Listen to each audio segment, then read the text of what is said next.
అప్పుడు చూసుకుంటే 1,00,000 మంది బెల్లం ఏక్ ఓట్ దేదో ఏక్ నోట్ దేదో గెలిచిన వాళ్ళని కాంగ్రెస్లో తీసుకుపోయిన వాళ్ళని మళ్ళీ బీఎస్పీ పార్టీలోకి వచ్చారు.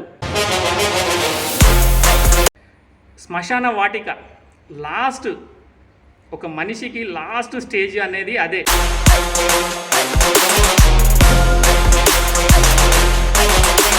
మన దగ్గర విద్యా వ్యవస్థలో జీరో. మనకి ఏది వచ్చింది లేదు, ఏది తెచ్చింది లేదు. ఏదైతే చనిపోయిన వాళ్ళు ఉన్నారో ప్రగాఢ సానుభూతి వాళ్ళు చేసుకునేది కాదు. నమస్తే, welcome to SSG news TV. మీతో శ్రీనివాస్. మరి మనతో బెల్లంపల్లి నుండి బీఎస్పీ అభ్యర్థి గత ఎన్నికల్లో బీఎస్పీ అభ్యర్థిగా కాన్స్టిట్యున్సీ నుంచి పోటీ చేసిన వ్యక్తి దాగం శ్రీనివాస్ గారు మనతో ఉన్నారు. మరి సార్ నమస్తే. అందరికీ నమస్కారం. నా పేరు దాగం శ్రీనివాస్. నేను బెల్లంపల్లి నివాసిని. మా తాతలు, మా తండ్రులు, నేను ప్లస్ నా పిల్లలు కూడా ఇక్కడే. ముఖ్య విషయం ఏమంటే మా నాన్న ఇదే బెల్లంపల్లి నియోజకవర్గం నుంచే ఇక్కడనే పుట్టి పెరిగి ఇక్కడనే సింగరేణిలో ఉద్యోగం చేశాడు. ఆ తర్వాత రిటైర్ అయ్యారు. నేను ఎంబీఏ వరకు చదువుకున్నాను. నేను సింగరేణి స్కూలు ప్లస్ తర్వాత హైదరాబాద్ నుంచి మళ్ళీ ఎంబీఏ వరకు చదివాను. ఆ తర్వాత ఎంబీఏలో హెచ్ఆర్ చేసి ఒక 9 సంవత్సరాల ఎక్స్పీరియన్స్తో నేను అక్కడి నుంచి మళ్ళీ ఇక్కడికి వచ్చి ఎలక్షన్స్లో పోటీ చేయడం జరిగింది ఎమ్మెల్యేగా. ఆ తర్వాత 2023లో ఎమ్మెల్యే ఎలక్షన్స్కి పోటీ చేశాను. ఆ తర్వాత ఎంపీ ఎలక్షన్స్లో ఎంపీగా కూడా పెద్దపల్లి పార్లమెంటు నుంచి పోటీ చేయడం జరిగింది.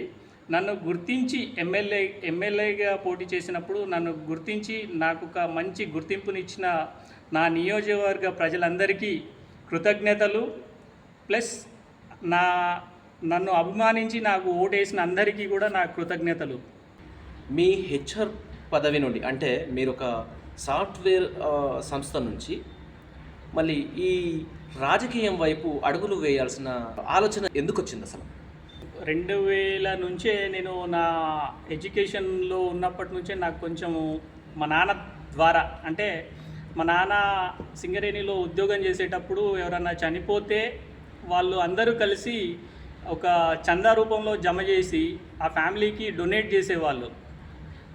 అంటే ఒక సహాయ నిధిగా తయారు చేసి వాళ్ళకు ఇచ్చేవాళ్ళు. దాంతో ఏమైందంటే ఆయన చేసే సహాయ సహకారాలు నాకు అవి చాలా నచ్చినాయి. ప్లస్ మా నాన్నగారితో ద్వారానే మాకు వచ్చినాయి అన్నట్టు. అది నేను మళ్ళీ అక్కడికి నా ఎడ్యుకేషన్లో కూడా నాకు ఎంబీఏ నుంచే ఎంబీఏ చేయడం జరిగింది. ఆ తర్వాత నా ఎంబీఏ ప్రొఫెషన్ కూడా ప్రజలతో మమేకమై ఉండే ప్రొఫెషనే నాది. ఎందుకంటే ఒక ఎంప్లాయీ సాధక బాధకాలు, అతను పడే కష్టాలు, ప్లస్ వర్క్ చేసే ఏరియాలో వర్క్ చేసేటప్పుడు వాళ్ళతో మేము ఎలా ఉండాలి, వాళ్ళ బాగోగులు, అంటే వాళ్ళకు రావాల్సిన ప్రతి ఒక్కటి కూడా, అంటే ఒక ఎంప్లాయీకి ఈఎస్ఐ కావచ్చు, పిఎఫ్ కావచ్చు, గ్రాట్యుటీ కావచ్చు, తర్వాత ఇలాంటి వాటిలో మేము ఒక అందరి ఎంప్లాయీస్తో మమేకమై పనిచేసే విధి మాకు ఒక ఎంప్లాయీకి అది రిలేషన్షిప్ ఉంటుంది. అదే నాకు రాజకీయాలకి రావాలనే ప్రోత్సాహం అక్కడి నుంచి వచ్చింది. తర్వాత మా నాన్నగారు, తర్వాత బెల్లంపల్లిని చూసిన తర్వాత ఏదో ఒకటి చేయాలి అన్న ఉద్దేశంతోనే నేను బెల్లంపల్లికి రావడం, మళ్ళీ రిటర్న్ బ్యాక్ టు హైదరాబాద్ నుంచి బెల్లంపల్లికి వచ్చి నేను ఒరిజినల్గా 2019లోనే పోటీ చేయాలి అనుకున్నాను. కానీ అప్పుడు నాకు టైం సహకరించలేదు, ప్లస్ సిచ్యువేషన్ బాగా లేకుండే. అంటే అప్పుడు ఎంప్లాయీస్ కంపల్సరీ కావాల్సి ఉండే. అటువంటి టైంలో నేను అక్కడి నుంచి అప్పుడు చేయలేకపోయినా 23లో మాత్రం చేయాలి అన్న కృతనిశ్చయంతోనే అక్కడి నుంచి జాబ్ వదిలేసేసి రావడం జరిగింది. ఎమ్మెల్యేగా పోటీ చేయడం జరిగింది. HR, human resource manager. So అందులో ఉన్న సేవా గుణమే మిమ్మల్ని రాజకీయ వైపు అడుగుదించింది అంటున్నారు కదా. మరి బెల్లంపల్లిలోకి వచ్చిన తర్వాత అసలు బెల్లంపల్లిలో దీనిపైన మీ అభిప్రాయం ఏంటి? అసలు బెల్లంపల్లి ఏ విధంగా ఉంది ఇప్పుడు? అసలు 2000 అప్పుడు చూసుకుంటే 1,00,000 మంది బెల్లంపల్లిలో ఉండేవారు. మార్కెట్ కావచ్చు, తర్వాత ప్రజలు కూడా అంతే ఉండేది. మార్కెట్ అంటే ఒక కిరాణా షాప్సే కాదు, అందరూ కూడా సంతోషంగా ఉండేటోళ్ళు. ఇక్కడ మేజర్ ఏంటంటే సింగరేణి కాలరీస్.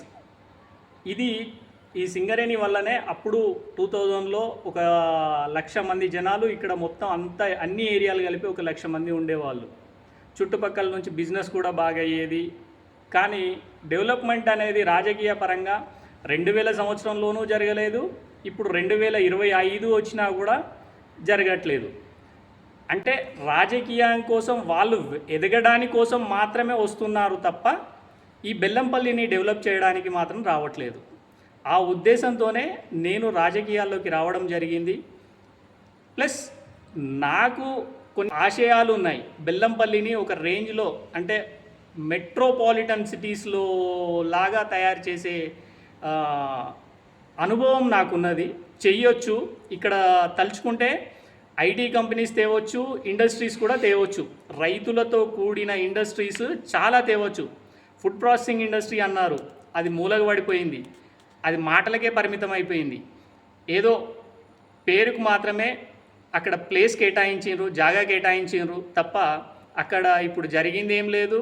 ఇప్పటికీ పాపము ఇండస్ట్రీలు కొంత పెట్టుబడి పెట్టిన వాళ్ళు లాస్ అయ్యే సిచ్యువేషన్, అక్కడ నుంచి వెళ్ళిపోయే సిచ్యువేషన్ కూడా జరిగే ఇది ఉంది. ఇలా కాకుండా రైతులతో కూడిన ఇండస్ట్రీస్ పెట్టాలని మేము కోరుకుంటున్నాము. ప్లస్ డెఫినెట్గా ఎందుకు అంటే నాకు ఒక గోల్ ఉంది. నేను నా పోయిన మేనిఫెస్టోలో అంటే నేను ఎలక్షన్లో పోటీ చేసినప్పుడు, నేను కంటెస్ట్ చేసినప్పుడు ఇక్కడ కాటన్ ఇండస్ట్రీ కానీ అంటే బట్టలు తయారు చేసే కంపెనీయే డైరెక్ట్ కొంతమంది అంటే పెద్ద పెద్ద కంపెనీస్ వాళ్ళతో మాట్లాడి తెప్పించి ఇక్కడ పెట్టవచ్చు. ఎందుకంటే తెలంగాణ 1995 నుంచి కూడా ఆదిలాబాద్ అంటేనే కాటన్ పరిశ్రమలు అంటే ఇక్కడ కాటన్ ఎక్కువ పండుతుందని చెప్పేసి ఉంది. దాన్ని ఉపయోగించుకోవట్లేదు మన రాజకీయంగా కానీ ఇండస్ట్రియలిస్టులు కానీ ఎవరూ ఉపయోగించుకోవట్లేదు. అలాంటి పరిశ్రమలు ఇక్కడ తేగలిగితే ఉద్యోగ ఉపాధి అవకాశాలు దొరుకుతాయి, ఇక్కడ మార్కెట్ సైజ్ పెరుగుతుంది, ప్లస్ డెవలప్మెంట్ ఈజీగా అవుతుంది. అదొక్కటే కాదు, ఇంకా మన తెలంగాణలోనే జనుము పరిశ్రమలు లేవు. మొన్న ఒక 2023లోనో 2022లోనో ఒక పరిశ్రమ పెడదామని చెప్పేసి మెడ్చల్లో ఎక్కడో పెడదామని చెప్పేసి అన్నారు. అటువంటి పరిశ్రమలు పెట్టగలిగితే మనకి ఇక్కడ ఉద్యోగ ఉపాధి అవకాశాలు దొరుకుతాయి. ప్లస్ రైతులకి అవి పండించడం వల్ల వాళ్ళకి ప్రత్యామ్నాయ పంటల దిక్కు వెళ్తారు. మీరు వ్యవసాయం అంటున్నారు, ప్రస్తుతానికి బెల్లంపల్లిలో నీటి వసతి ఎట్లుంది అసలు? మరి ఇక్కడ ప్రాజెక్ట్స్ ఎందుకు లేవు? మరి దానిపైన మీరు ఏ విధమైన చర్య తీసుకోవాలనుకుంటున్నారు? మీరు మరి ప్రజలకి కానీ లేకపోతే ఇప్పుడున్న ప్రభుత్వానికి కానీ అసలు ఏం చెప్దామనుకుంటున్నారు? అసలు చాలా మంచి క్వశ్చన్. ఏంటంటే ఇక్కడ తుమ్మిడిహెట్టి ప్రాజెక్టు ఇది సుజల స్రవంతి పథకం కింద తుమ్మిడిహెట్టి ప్రాజెక్టు కట్టేది తీసుకెళ్ళి అక్కడ కాళేశ్వరం అనే పేరుతోని ప్రాజెక్టు కట్టుకున్నారు. దానివల్ల అది వేరే టాపిక్, కానీ మమ్మల్ని కొట్టి అక్కడ పెట్టిండ్రు. తెలంగాణలో 2 లక్షలు ఇక్కడ ఈ 4 నియోజకవర్గాలు సిర్పూర్ కావచ్చు, ఆసిఫాబాద్ కావచ్చు, బెల్లంపల్లి కావచ్చు, తర్వాత చెన్నూరు కావచ్చు. బెల్లంపల్లికి 73,000 ఎకరాలు వచ్చేది, సిర్పూర్కి 73,000 ఎకరాలు, ఆసిఫాబాద్కి ఒక 20,000 ఎకరాలు, తర్వాత చెన్నూరుకి ఒక 20,000 ఎకరాలు. ఇట్లా చూసుకుంటే అంటే 20,000 పైననే మొత్తం 2 లక్షల ఎకరాలు. ఈ 2 లక్షల ఎకరాలకు నీళ్ళు వచ్చేటి. అదనంగా ఏమన్నా చెరువులలో అయ్యే నీటిని చెరువులలో గిన పంపించి ఉంటే ఒక 4-5 లక్షల ఎకరాలు ఇక్కడ సాగయ్యేటి, 2 పంటల్లో నీళ్ళు వచ్చేటివి. దీన్ని సర్వనాశనం చేసిండ్రు.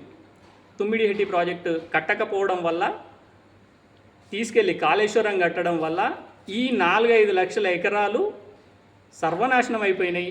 రైతులు చాలా కష్టాలు పడుతున్నారు. ఏదో ప్రత్యామ్నాయ పంటలు బోర్లేసి వాళ్ళ జేబులు ఖాళీ చేసుకుంటున్నారు. పండించిన పంటకు గిట్టుబాటు ధర లేదు. ప్రతి ఒక్కరు కూడా బాధపడుతున్నారు, ఏదో బాధపడుతూనే వ్యవసాయం చేస్తున్నారు కానీ వాళ్ళ కడుపు నింపుకోవడానికి మాత్రమే వ్యవసాయం చేస్తున్నారు. మన ఏదైతే ఈ ప్రాజెక్టు ఈ బెల్ట్లో ఎందుకు అంటే నీటి కొరత ఇక్కడ ఎక్కువ. ఎందుకు అంటే ఓపెన్ కాస్ట్లు తీస్తారు. ఇక్కడ ఓపెన్ కాస్ట్ తీయడం వల్ల ఆ వాటర్ సోర్స్ ఏదైతే ఉందో నీటి లభ్యత చాలా డెప్త్కి వెళ్ళిపోతుంది, చాలా అంటే చాలా లోతులోకి వెళ్ళిపోతుంది. దానివల్ల బోర్ వేసినా మనకు కొన్ని నీళ్లు రావడానికి కొన్ని 500 ఫీట్లు 600 ఫీట్లు వేస్తేనే కానీ నీళ్లు పడవు మనకు. అంత వేయడం వల్ల మన రైతుకి లాసు, ప్లస్ మనకు నీటి లభ్యత అనేది ఫ్రీగా వచ్చేది. ఒక్కసారి ఎత్తిపోస్తే వచ్చే నీటిని ఎక్కడనో తీసుకుపోయి పడేసారు. ఇప్పటికి ఏం ప్రత్యామ్నాయాలు లేవు, ఏమీ లేదు. ఏదో జరుగుతుంది అంటున్నారు కానీ ఏమీ జరగట్లేదు. ఏదైతే మీరు తుమ్మిడిహెట్టి దగ్గర కట్టాల్సిన ప్రాజెక్ట్ను తీసుకెళ్లి కాళేశ్వరంలో కట్టాలని చెప్పేసి మీరు అంటున్నారు కదా, అయితే ఇప్పటికీ ఉత్తవాగు అనే కాలువ నుంచి వచ్చే నీటి వల్ల ఇప్పటికీ ఐనం అనే గ్రామం దహేగాం మండల్కి సంబంధించి ఇప్పటికీ కూడా ఎలాంటి పంటలు పండవు అని చెప్పేసి అక్కడ ప్రజలు అంటూ ఉంటారు. ఎప్పుడు చూసినా ప్రతి వర్షాకాలంలో కూడా ఇండ్లు నడి సముద్రంలో ఉన్నట్టు ఉంటాయి, పంటలు కూడా మునిగిపోతాయి అని చెప్పేసి ప్రతి సంవత్సరం, ఒక్క సంవత్సరం కాదు ప్రతి సంవత్సరం అదే విధంగా ఉంది అని చెప్పేసి అంటూ ఉన్నారు. మరి అట్లాంటిది ఇప్పుడు బెల్లంపల్లిలో నేను అడుగుతున్నది, బెల్లంపల్లిలో ఇప్పుడు మీ బెల్లంపల్లి నియోజకవర్గం కదా, బెల్లంపల్లిలో మరి మీరు వస్తే ఇప్పుడు నేనేమంటానంటే ఇక్కడ నేను చూస్తున్న వరకు ఇక్కడ ప్రాజెక్ట్స్ పక్కన పెడితే ఏదైతే చెరువులు, కుంటలు, నాలాలు, కెనాళ్ళు ఉన్నాయో అవన్నీ కబ్జా గురవుతున్నాయి. మరి మీరు ఏం చేస్తున్నారు అసలు? అయితే ఉన్న రాజకీయ నాయకులు అందరూ సపోర్ట్ చేసి వాళ్ళ స్వలాభాల కోసమే అన్ని భూ కబ్జాలు, భూదందాలు, షాడో ఎమ్మెల్యేస్ వాళ్ళ సొంత సంపాదన కోసమే. ఇంతకు ముందే చెప్పాను, నేను వచ్చిన ఫస్ట్ లైన్ చెప్పినప్పుడే చెప్పాను, వాళ్ళ స్వలాభాల కోసమే ఇక్కడ ఎమ్మెల్యేలుగా పోటీ చేస్తున్నారు. ఇక్కడ అసలు డెవలప్మెంట్ అనేది శూన్యం. డెవలప్మెంట్ చేస్తే ఒక రేంజ్లో ఉండేది. మెడికల్ కాలేజ్ వచ్చింది, దాన్ని ఓడగొట్టినరు. బస్ డిపో వచ్చింది, దాన్ని ఓడగొట్టినరు. తర్వాత ఇంజనీరింగ్ కాలేజ్ అప్డేట్ ఉండింది, దాన్ని కూడా అది కూడా పోయింది. తర్వాత బస్ డిపో పోయింది, బస్ స్టాండ్ పోయింది. రోడ్లు అయితే ఇప్పుడు అధ్వాన స్థితిలో ఉన్నాయి. గత సంవత్సరం క్రితం నేను ఒక పోస్ట్ పెట్టాను, రోడ్లు అధ్వానంగా ఉన్నాయని చెప్పేసి పోస్ట్ పెడితే అప్పటిదప్పుడు ఒక 3 రోజులకి, అంటే మున్సిపాలిటీ ఆఫీస్ ముందరనే ఒక పోస్ట్ పెడితే ఒక 2 రోజుల తర్వాత దాన్ని పూర్తి చేసిండ్రు. అది మెయిన్ రోడ్లో ఉండింది, అది పోస్ట్ పెట్టిన తర్వాత ఒక 2 రోజులకు పూర్తి చేసిండ్రు. అది మళ్ళా ఒక 6 నెలలు ఆగింది. 6 నెలల తర్వాత మళ్ళీ యథాస్థితి, మళ్ళీ అది కూడా పోయింది. మళ్ళీ సేమ్ ఇప్పుడైతే గుంతలు అయితే ఇప్పుడు జిఎం ఆఫీస్ దగ్గర కావచ్చు, తర్వాత చౌడేశ్వరి వద్ద అక్కడ స్టేషన్ రోడ్ పోయే రూట్లో ఒకటైతే గుంత అయితే ఘోరంగా ఉండింది. అది మధ్యలో నుంచి పోయే దారి కాదు, అది అసలు రోడ్ల విషయానికి అయితే దరిద్రంగా అసలు షాడో ఎమ్మెల్యేస్ ఇక్కడ ఎమ్మెల్యే ఇక్కడ ఉండడు. ఏదో వచ్చినామా పోయినామా అయ్యారాం గయారాం అన్నట్టే ఉంది బెల్లంపల్లి పరిస్థితి. బెల్లంపల్లికి ఏదైనా జరగాలి అంటే బెల్లంపల్లి లోకల్లో ఉన్న క్యాండిడేట్ని గెలిపించుకోగలిగితే మనకు ఇక్కడ ఏదైనా చేయగలుగుతారు. ఎక్కడి నుంచి వచ్చిన వాళ్ళని గత 95 నుంచి ఎవరెవరో వస్తున్నారు, ఇక్కడ గెలుస్తారు, గెలిచి సంపాదించుకొని వెళ్ళిపోవడం తప్ప ఇక్కడ గెలిచిన వాళ్ళు కూడా ఒకరిద్దరు ఉన్నారు, వాళ్ళు కూడా ఏం చేయలేదు. వాళ్ళు అసలు దొరలు రావు రెడ్డిల పాలనలో ఉన్నాం మనం. ఇంకా కూడా ఇదే పాలనలో ఉన్నాం. వాళ్ళు చెప్పిందే నడుస్తుంది. కానీ బెల్లంపల్లిలో మనకిక్కడ ప్రత్యేకంగా ఏమి రావు, వీళ్ళు చెయ్యరు. ఏం చేస్తే ఇక్కడి అన్ఎంప్లాయీస్కి మరి ఉద్యోగాలు దొరికే అవకాశం ఉంటుంది? ఇక్కడ ఉన్న బీటెక్ కానీ డిగ్రీ కానీ మనకి ఒరిజినల్గా డిగ్రీ కాలేజే లేకుండా ఉండే, అంటే సిఎస్ బ్యాక్గ్రౌండ్ నుంచి వచ్చిన వాళ్ళకి, కంప్యూటర్ సైన్స్ బ్యాక్గ్రౌండ్ నుంచి వచ్చిన వాళ్ళకి ఉద్యోగ ఉపాధి అవకాశాల కోసం హైదరాబాద్ తప్ప ఇంకా వేరే ఆప్షన్, హైదరాబాద్, బెంగళూరు, పూణే, ఈ ఆప్షన్స్ తప్ప వేరే ఆప్షన్స్ ఏం లేవు. ఒక్కటేంటంటే మనకి ఇక్కడ కాలేజెస్ పెరగాలి. ఒక కాలేజ్ తీయగలిగితే, అంటే ప్రైవేటా గవర్నమెంటా అనేది ఇప్పటికి పీజీ స్టార్ట్ అయింది. దాంట్లోనే సిఎస్ బ్యాక్గ్రౌండ్స్ ఇలాంటి కోర్సెస్ తీసుకురాగలిగితే మనం ఇక్కడ సిఎస్ కోర్సెస్ తీసుకొచ్చి ఇక్కడ పెట్టగలిగితే మన స్టూడెంట్స్కి ఇక్కడనే మంచి ఉద్యోగ ఉపాధి అవకాశాలు దొరకవచ్చు. ఇక్కడనే ఇప్పుడున్న ఏవైతే మీరు 2 కంపెనీలు అంటున్నారో, ఒకటేమో రిక్రూట్మెంట్ కంపెనీ, ఇంకొకటేమో సాఫ్ట్వేర్ కంపెనీ. సాఫ్ట్వేర్ కంపెనీలో వాళ్ళు టెస్టింగ్ చేస్తున్నారు. వాళ్ళు 2019లో స్టార్ట్ చేశారు. ప్లస్ నేను ఎందుకంటే నాకు ఐటీ బ్యాక్గ్రౌండ్ ఉంది, నాన్ ఐటీ బ్యాక్గ్రౌండ్ ఉంది. అంటే నేను ఒక హ్యూమన్ రిసోర్స్ హెచ్ఆర్ మేనేజర్గా పనిచేశాను. ఐటీ నుంచి కానీ నాన్ ఐటీ నుంచి కానీ కంపెనీస్ తీయగలిగే సత్తా నా దగ్గర ఉంది. ఖచ్చితంగా నేను కంపెనీస్తో మాట్లాడి ప్రతి కంపెనీతోని స్టార్టప్ ఇక్కడ పెట్టాలనుకున్న యువతకి ఖచ్చితంగా నేను సపోర్ట్ చేసి కంపెనీస్ తీసుకొచ్చే పూచి నాది. అసలు బీఎస్పీ అనేది బెల్లంపల్లిలోనే కాదు, రాష్ట్ర వ్యాప్తంగా కేవలం ఒక బొమ్మలాగా మాత్రమే కనబడుతూ ఉన్నది. అంటే పేరుకు మాత్రమే ఉంది. మరి అసలు బీఎస్పీ గెలుస్తుందనే నమ్మకం మీకు ఉందా? అసలు చాలా మంచి క్వశ్చన్ అడిగారు. ఇంతకు ముందు ఇక్కడ నుంచి నిలబడ్డ వినోద్ గారే దానికి నిదర్శనం. ఇక్కడ ఓటు బ్యాంక్ అనేది చాలా ఉంది. బహుజనులు బీఎస్పీ అంటేనే ఏక్ ఓటు దేదో ఏక్ నోట్ దేదో అనే సిద్ధాంతంతో పనిచేసే కాంచీరామ్ గారి నినాదం. ఆయన బాటలోనే ఇప్పుడు మేము నడుస్తున్నాము. ఎందుకు అంటే అంబేద్కరిజమే మొత్తం ఆయన రాజ్యాంగాన్నే ఆయన చేతిలో, అంటే రాజ్యాంగం ఏదైతే ఉందో అదే మా మేనిఫెస్టో, బీఎస్పీ పార్టీ మేనిఫెస్టో. ఇక్కడ పెద్ద వాళ్ళు వచ్చారు, నిలబడ్డారు, మళ్ళీ వాళ్ళ అవకాశాల కోసం వాళ్ళు వెళ్ళిపోయారు. అదన్నీ సెకండరీ.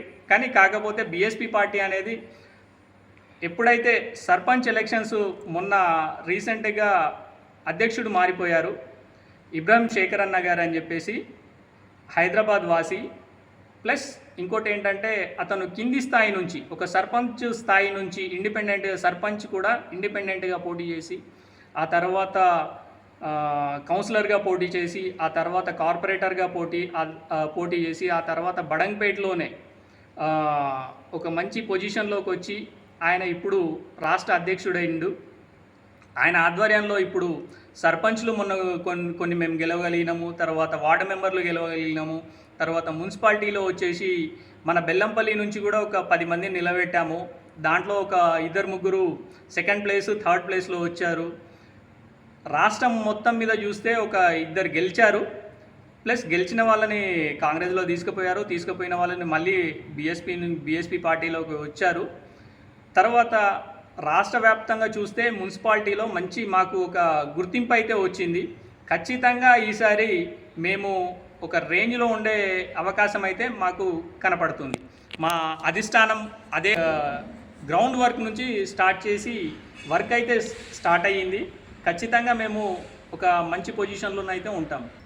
ఈ బీఎస్పీలో మీ వాళ్ళు గెలిచినారు అని చెప్పుకుంటున్నారు కదా, అయితే మీ బెల్లంపల్లిలో ఎక్కడ వేసిన గొంగడి అక్కడే అన్నట్టున్నది అని చెప్పేసి నేను అంటున్నా.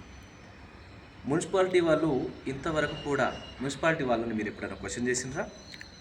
ఏదైతే బెల్లంపల్లికి డంప్ యార్డ్ ఎక్కడుండాలి, మున్సిపాలిటీకి సంబంధించిన డంప్ యార్డ్ ఎక్కడో పల్లె ల్యాండ్స్లలో వేస్తున్నారు. మరి వాళ్ళు మనుషులు కాదా? కేవలం బెల్లంపల్లి మున్సిపాలిటీ వాళ్ళే మనుషులా? దీనిపైన మీ అభిప్రాయం ఏంటి? చాలా మంచి క్వశ్చన్ అడిగారు. ఈ డంపింగ్ యార్డ్ కోసం నేను నా ఎలక్షన్స్ పోటీ చేసినప్పుడే అడిగాను. ఈ ఏదైతే దొరుకుతుందో అంటే వేస్టేజ్, ఈ ప్రతి ఇంటి నుంచి జమ చేసిన వేస్టేజ్ ఏదైతే ఉందో దాంతో మాన్యూర్ చేసి రైతులకు ఇస్తే చాలా ఉపయోగపడేది. కానీ దాన్ని తీసుకెళ్ళి ఎక్కడ పడేస్తున్నారో తెలుసా? ఒక చెరువు దగ్గర పడేసినారు కొన్ని రోజులు. ఆ తర్వాత మళ్ళీ బెల్లంపల్లిలో ఉన్న ఇప్పుడు జిఎం ఆఫీస్ ముందరనే ఏదైతే ఇంతకుముందు మున్సిపల్ ఆఫీస్ ఉండేనో అక్కడ ఒక షెడ్ లాంటిది కట్టి ఆ షెడ్లో పడేసి అక్కడ నుంచి దాన్ని ఏదో చేసి మళ్ళీ అక్కడ నుంచి తీసేసి ఇప్పుడు తీసుకెళ్ళి శ్మశాన వాటిక, లాస్ట్ ఒక మనిషికి లాస్ట్ స్టేజ్ అనేది అదే శ్మశాన వాటిక. ఆ శ్మశాన వాటికలలో మొత్తం పోసేసి కాలబెడుతున్నారు తప్ప దాన్ని ఏదైతే ఉందో అంటే వేస్టేజ్ ఏదైతే ఉందో దాని నుంచి మెన్యూర్ అంటే ఎరువులు తయారు చేయడానికి కానీ ఎంత అయితే అవసరం ఉంటుందో అంత ఎరువు తయారు చేయొచ్చు దాంతోని. అంటే పచ్చి వాటితోని ఏవైతే యూజ్ చేసే వాటి ఉంటాయో వీటిని సపరేట్ చేసి తీసుకొని అవి చేయగలిగితే జనాలకి ఇటు రైతులకి రెండిటికి కూడా చాలా మంచిగా అయ్యేది. కానీ కాకపోతే ఇప్పుడు ఒక 4 వార్డులు ప్లస్ ఒక 4 కాలేజీలు, ఒక నర్సరీ, ఇవన్నీ కూడా పక్కనే ఉన్నా కూడా అదే ఏరియాలో ఉండి కాలపెడుతున్నారు. ఇది మాత్రం మేము ఆల్రెడీ నేను ఒక 2-3 సార్లు పోస్ట్ పెట్టడం కూడా జరిగింది. తర్వాత నేను ఫేస్బుక్లో కావచ్చు, నా వాట్సాప్ స్టేటస్ కానీ పెట్టడం కూడా జరిగింది. కానీ ఎంత వాట్సాప్ స్టేటస్ పెట్టినా ఫేస్బుక్లో పెట్టినా అంత రియాక్ట్ అయితే ఏం లేదు. ఎందుకంటే ఇక్కడ ఎమ్మెల్యే ఉంటే ఏమైనా పట్టించుకునేవాడు, ఆయన ఉండేది హైదరాబాద్లో ఉంటాడు. హైదరాబాద్ నుంచి వచ్చి ఒక వారానికి 2 రోజులు ఉండి ఇక్కడ నుంచి వెళ్ళిపోతాడు. ఆయనే ఉంటే చేస్తాడు, ఆయన లేదు కాబట్టి ఎవరు చేస్తారు? ఉన్న షాడో ఎమ్మెల్యేలు చేయాలి. వాళ్ళగా పట్టింపు లేదు. వాళ్ళు ఎందుకు చేస్తారు? వాళ్ళకి అవసరం కూడా లేదు. వాళ్ళు ఇక్కడ ఉన్నా కూడా వాళ్ళకి చేయాల్సిన అవసరం ఏం లేదు కదా. వాళ్ళు ఎందుకు చేస్తారు? ఏదైతే ఎమ్మెల్యేగా ఉండి వాళ్ళ వెనకాల ఉండి పుషప్ చేస్తే వాళ్ళు ఏమైనా అధికారులు చేస్తారు. ఎవరైతే ఉన్నారో రాజకీయ నాయకులు వాళ్ళు గెలిచిన వాళ్ళు కూడా చేసే అవకాశం ఉండేది, కానీ ఇప్పుడు చేయడానికి ఏమీ లేదు.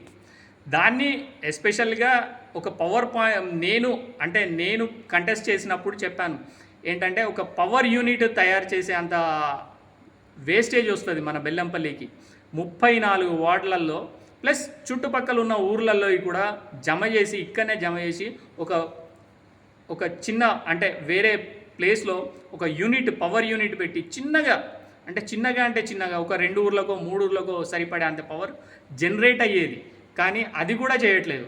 అది వేస్టేజ్, ఏది మెన్యూరు అంటే ఎరువు తయారు చేయట్లేదు, ఇటు పవర్కి సప్లై అయ్యే అది కూడా చేయట్లేదు.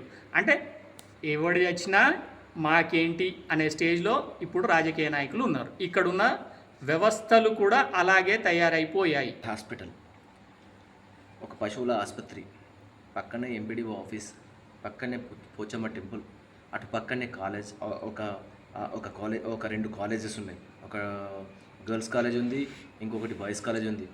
అటు పక్కన పోతే మన సిఓఈకి సంబంధించిన హాస్టల్స్ ఉన్నాయి. అదంతా కూడా ఒక విద్యార్థులతో కూడుకొని ఉండే ప్రాంతం.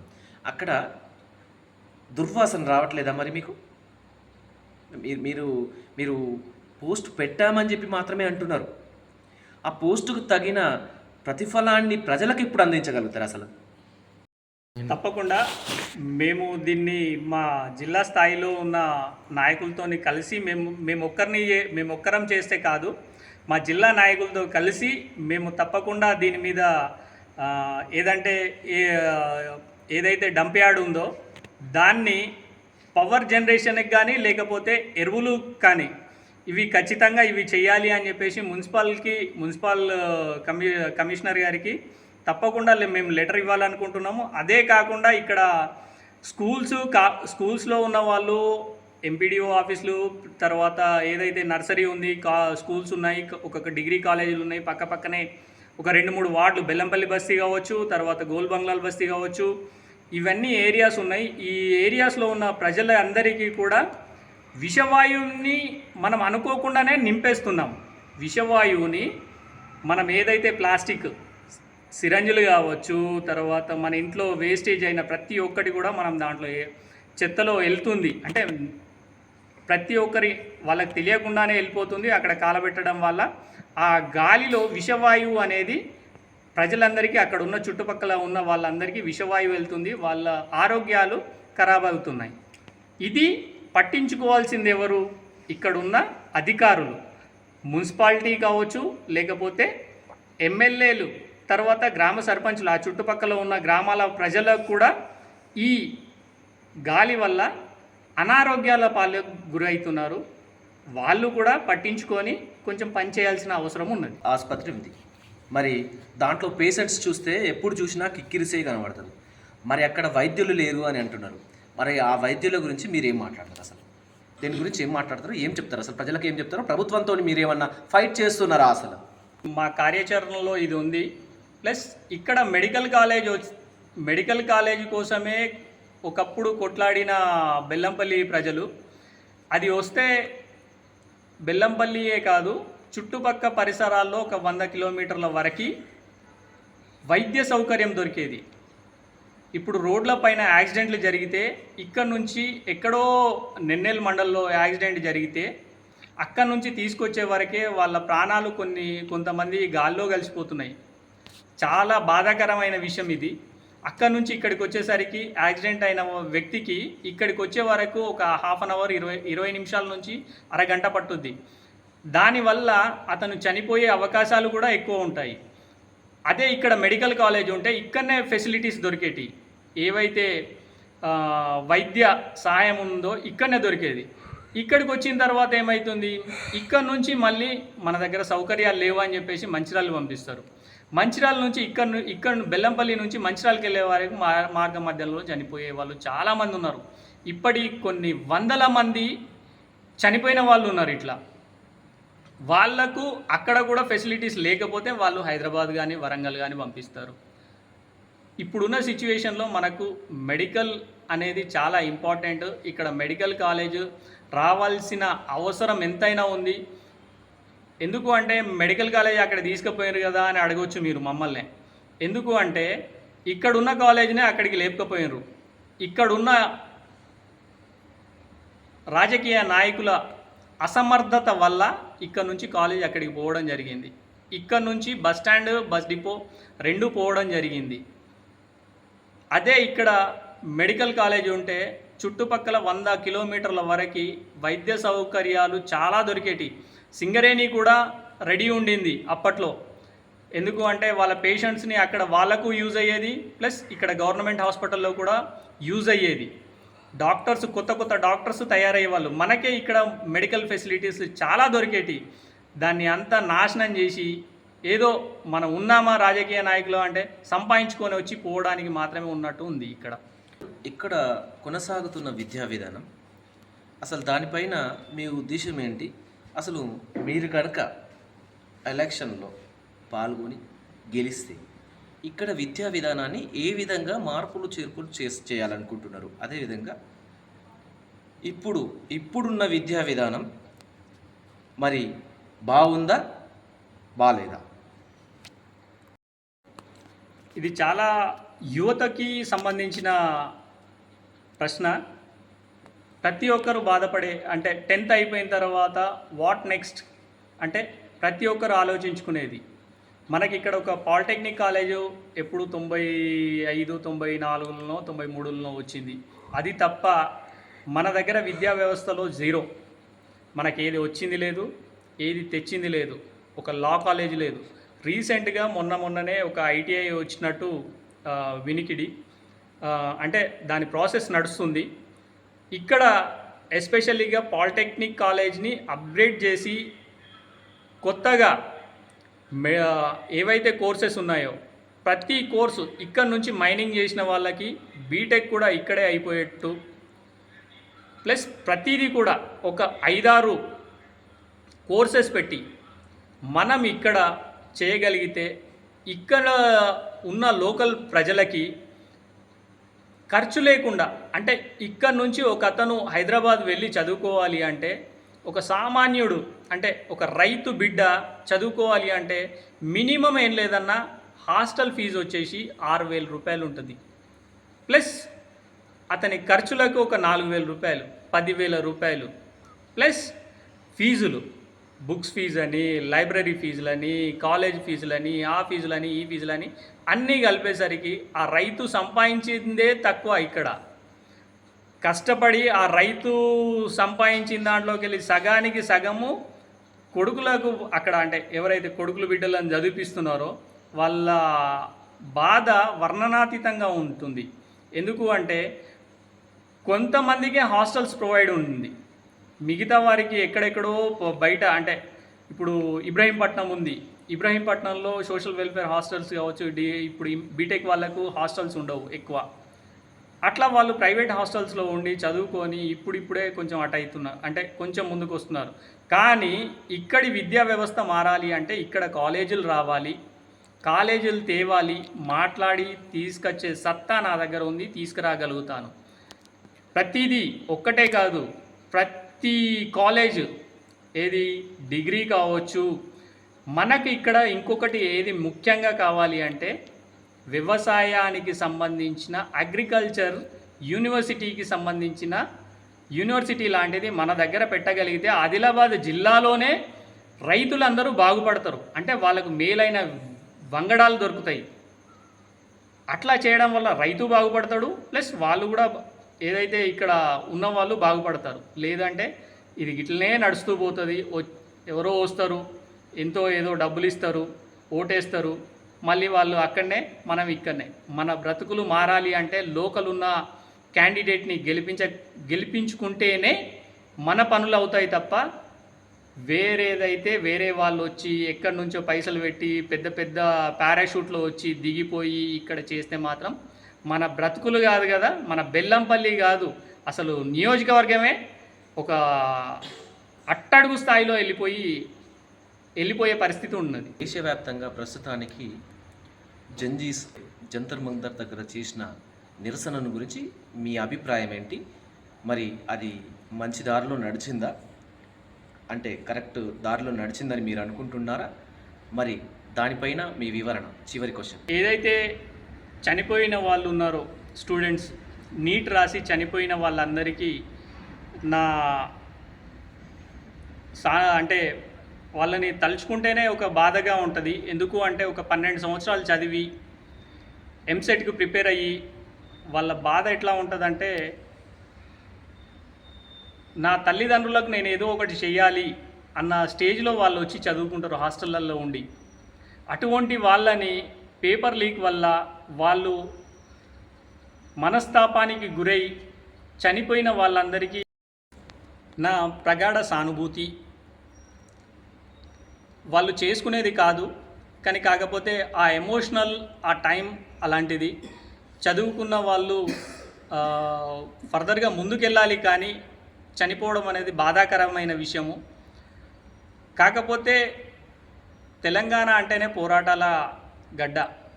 అది నిజాం దగ్గర నుంచి మనకు కొమరం భీం, మనకు అంటే పోరాటాలు అనేది మన రక్తంలోనే ఉంది. కానీ ఏదైతే జంజీ అని చెప్పేసి అక్కడ జరిగిందో, నీటి గురించి మాత్రమే మనం మాట్లాడగలుగుతాము.